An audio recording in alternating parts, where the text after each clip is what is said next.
Oh, homies, we are back with a passion. Oh man, I'm on fire today. Let me tell you, I have been waiting to finally hit one of those days where I'm not like in this philosophical in my feels mood. Not that that's a bad thing, but I don't want there to be too much ranting without an overall productive aftermath. You know what I mean? You know, it's good to get it out every now and then, do your thing, but you got to make sure you move on at some point, you know, to an extent. And I had a really great realization today, especially while working out, that, and again, this is something I already know. This is just kind of part of the thing where a lot of the time when you're in your own kind of slump, you got to take the advice that you've been giving other people, you know, because you'll give it to other people unbiased without even thinking about it. And you're like, oh, second nature. This is, of course, the obvious answer.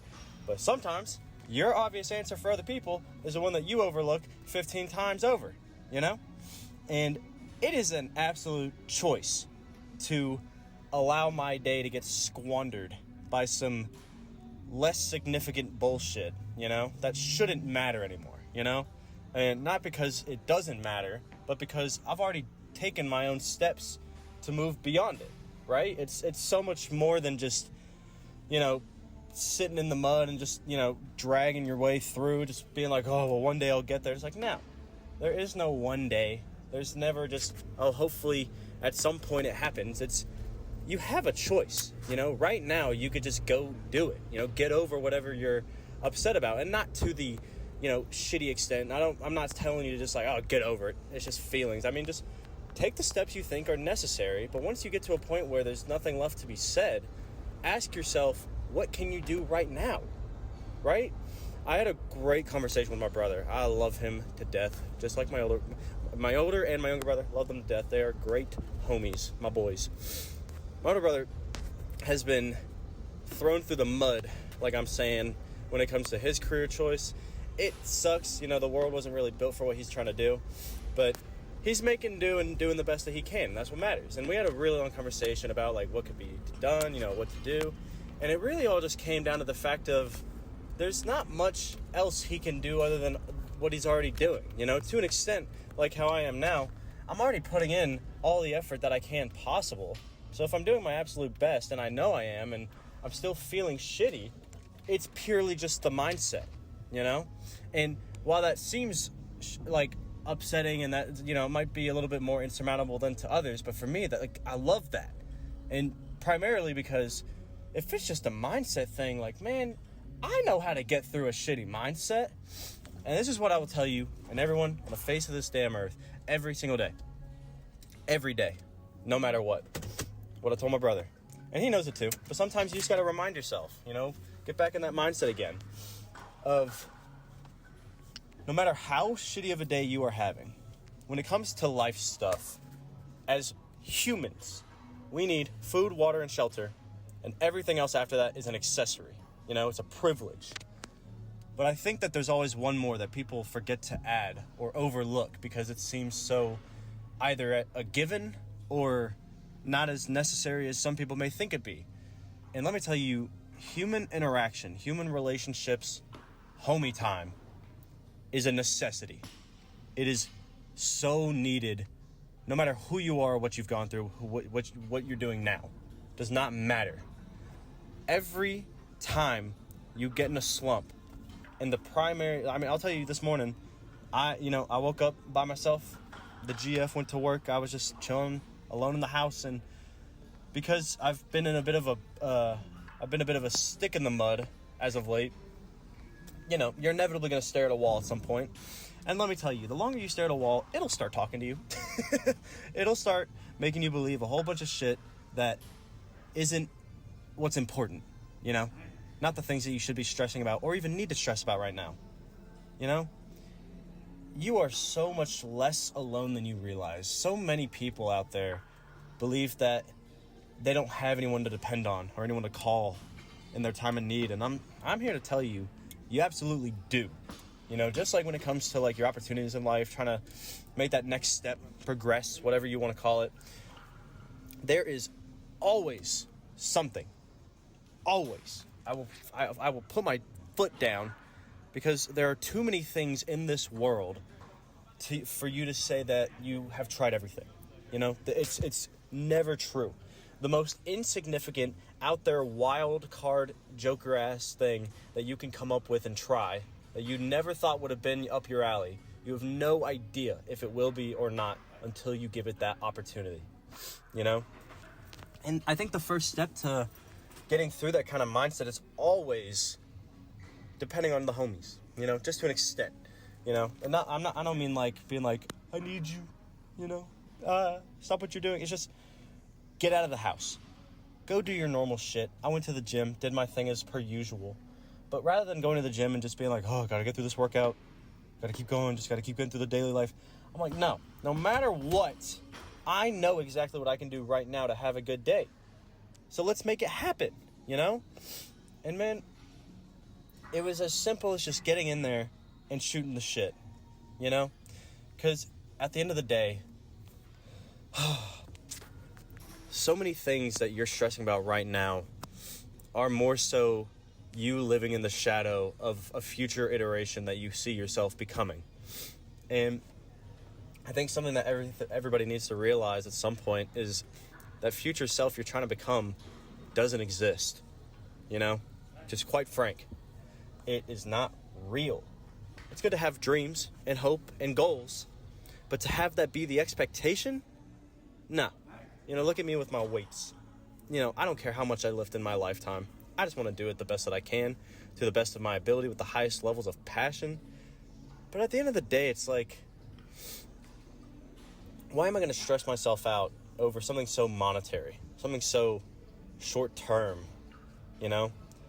I have so many things to be grateful for, and one of the biggest privileges that I have that I you know, whenever you get in a slump, anybody can take for granted, myself included, is the fact that you have people that simply just want to support you, whether you realize that or not. I love that shit, man. That makes my day go round. And let me tell you, getting into the gym today, I made it a absolute duty to shoot the shit with some people, meet new people, whatever I had to do, got to start some conversations, because you'll learn at some point, if you haven't already, people are never going to be the first ones to make a move. You got to do it. You can never depend on someone else to talk to you first, because regardless of gender bias, age bias, whatever you want to call it, people don't want to make that first scary step, you know, like how yesterday was my first scary step back in the gym, and I was definitely in my feels. I definitely overthought a lot of things and got a lot more in my head than I needed to. But once you get past that first step, you have a clearer idea, you know, a more sound mind over what you really want to work toward, what your true goals in this moment are. And it doesn't need to be so much as like success, getting to work, getting to gym, doing the normal stuff that I'm used to doing. The goal for the day can be as simple as, let's just make some good quality human to human connection, you know, just one-on-one, person to person, you know, because you don't need much else, really.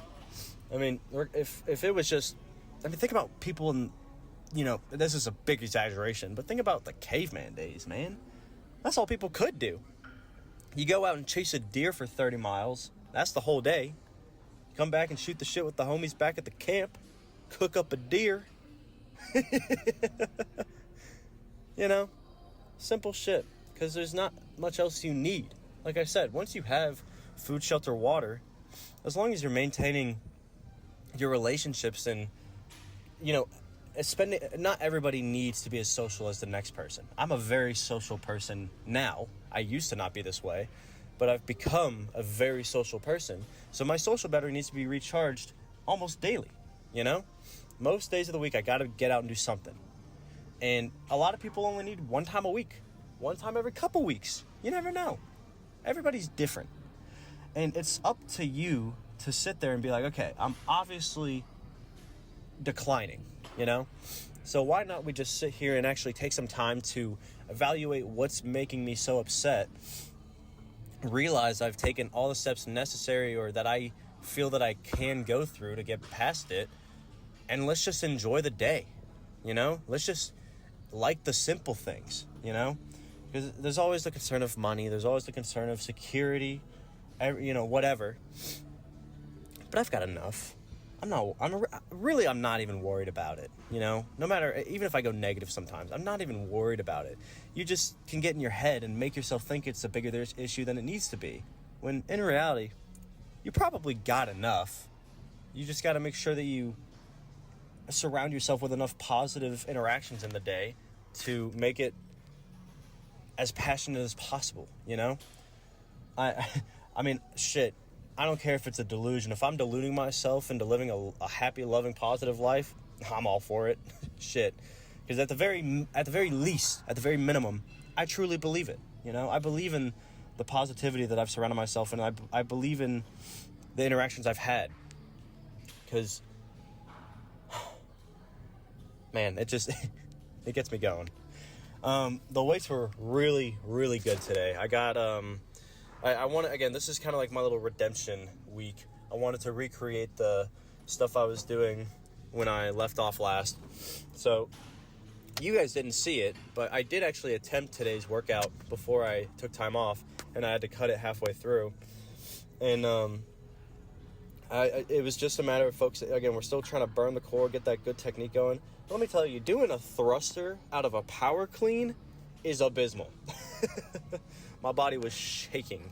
And 275 is what I hit last time I did it. I leaned forward slightly on the catch, but like, it's a power clean into a straight split jerk with no pause or, it's just a zero momentum split jerk essentially. Like, you have that tiny half an inch that you can push it up after you catch it. And I'm proud of that. It felt very balanced. I got right to where I needed to be right away. That's what matters, you know?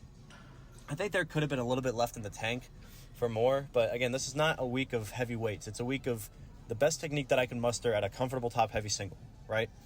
So I'm all for it, you know? I've never done those before other than that past time that y'all didn't see in today. It's pretty fun. I ain't gonna lie to you. I thought it was gonna be too hard, and it's fun to surprise yourself. That's why I love having these little recovery weeks where I do the hardest accessories or technique stuff possible, because it reminds me that there are things I've never tried before, like with life stuff, that can get the passion re-going at a higher rate than I've ever felt before. You know, I'm extraordinarily excited to get back on the progressive overload after this week is over. I don't have any expectations, but at the very least, I'm hoping that I can get back on the weights that I had originally written out before all these breaks. Because I really only need like a week to get my core back settled to where I need it to be. But other than that, the back squat, definitely shaky. Definitely shaky. It's my first squat day in like 2 weeks, man. It's going to be tough. You know, my core is pretty obliterated, and I only got up to 365, but let me tell you, when all I write on the program for this kind of a squat day is slowest tempo pause. And by putting the word slowest, in my mind, if you are mid-rep thinking that you can go slower, go slower. You know? You have to hold it as long as humanly possible, mainly just on that last one, because your warm-ups you're going to have. You can't overly burn out on the warm-ups. But once you get to those mid-ranges, like 315 plus for me, you got to really hold it steady, especially going from just above 90 degrees to ass to grass. Holding the tempo there is always going to be the hardest, because that's when your core is exploding and everything wants to move really, really fast, because that's what you're used to in that position. And even if it moves a little bit quicker, the action of attempting to hold it through is what's very, very important, you know? So at the very least, 365 moved very well. I was pretty numb, not going to lie to you, but good, a little scream from the heart, letting the soul burn, exploding my core a little bit. It'll be a good week, especially in the last half of the week. Like, I'll come in tomorrow for some snatch and bench press, and then in the third half of the week, I think it'll be a lot more crazy stuff that I can try out. But one way or another, we're getting back to it, man. I am so excited to be able to put this effort back in and to have that confidence again. I don't need reaffirmation from the homies, or I don't need to be told what to do, but just having that little self-esteem boost, you know, that little confidence boost, the ego boost, whatever you want to call it. It's healthy to an extent, man. You got to have your ego boost every now and then. Why do you think I go to a public gym? I like getting uplifted by the homies. It's a good thing. Get out there. Let your ego stretch out, you know? The homies are there to uplift you when you're wanting to be seen, you know? So take that and ride the high while you got it. and then take what you can and do better next time, right? Physically, I mean, easily got to give it an 8.75. It's a really decent day. Really decent. I definitely pushed it better than I thought I would. But again, first squat day and clean and jerk day in like 2 weeks. It's been a minute. I'm burnt out. I'm excited to bench tomorrow because I need a day to chill out. And first day officially that there's zero shoulder pain whatsoever. I still felt slight soreness before. It's like completely gone now, which is great. Even if it doesn't last, I'll still take it while I got it. So one way or another, mentally, man, I'll give it a 9.4 for sure. I'm proud. It's really nice to see. Again, it's going to take more time. It's going to take more experience, more knowledge, more whatever you want to call it. But I'm progressing. I'm getting better. I'm getting used to my new norms. It's going to be good. I'm excited. So, stick around. Appreciate you listening. I'll be back tomorrow as always. Let me know how the lives have been going. Other than that, just keep doing your thing. Don't overstress the little shit. Go talk to a homie. Have a chill hangout night. Watch a show. Whatever you got to do to just get whatever the wall has been telling you, it's not fucking true. Go talk to your homies. They'll tell you straight up. But either way, I love you guys. I'll be back tomorrow. See ya.